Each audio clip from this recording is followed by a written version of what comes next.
Good morning class 7 children. हम लोग बाल रामायण से अरण्य कांड पढ़ रहे थे।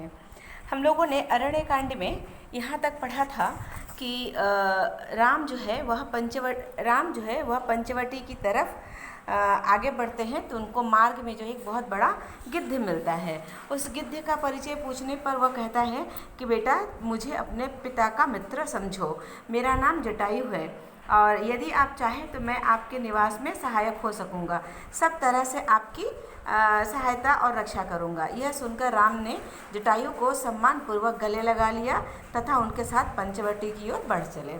अब हम लोग पढ़ेंगे राम का पंचवटी में निवास।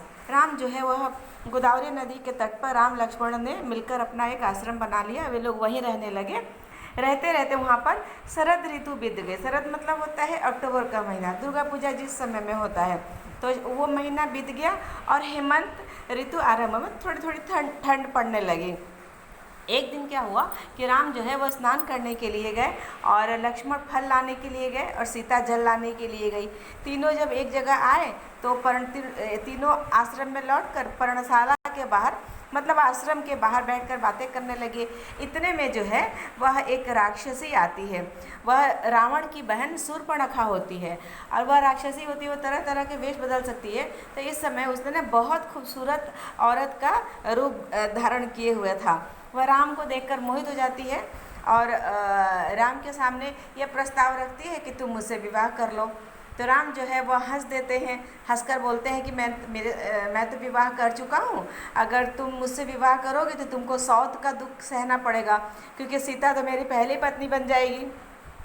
ऐसा करो कि तुम लक्ष्मण के पास में जाओ और अगर वो इंटरेस्टेड हो तो वो तुमसे शादी कर सकते हैं, अगर उसे अच्छा लगे तो शूर्पणखा जो है वह लक्ष्मण के पास जाती है, उससे वही बात कहती है कि मुझसे विवाह कर लो। तो लक्ष्मण कहते हैं, चूँकि शूर्पणखा जो है बहुत सुंदर स्त्री का रूप धारण की थी तो उसको बोलते कि हे सुंदरी, मैं तो अपने भाई राम का दास हूँ, अगर तुम मुझसे विवाह करोगी तो तुमको भी दासी बन जाना पड़ेगा और राम की और सीता की सेवा करनी पड़ेगी। इससे अच्छा है तुम राम के पास ही जाओ। तो अब जो है शूर्पणखा ने इन बातों से अपने आप को बहुत ही अपमानित महसूस किया, उससे बहुत इंसल्ट फील हुआ और वह एकदम गुस्सा हो जाती है और सीता की तरफ मुंह फाड़ कर दौड़ती है कि इसको खा ही जाए, सारी मुसीबत की जड़ यही है, ये है बोल के मुझसे कोई विवाह नहीं कर रहा है।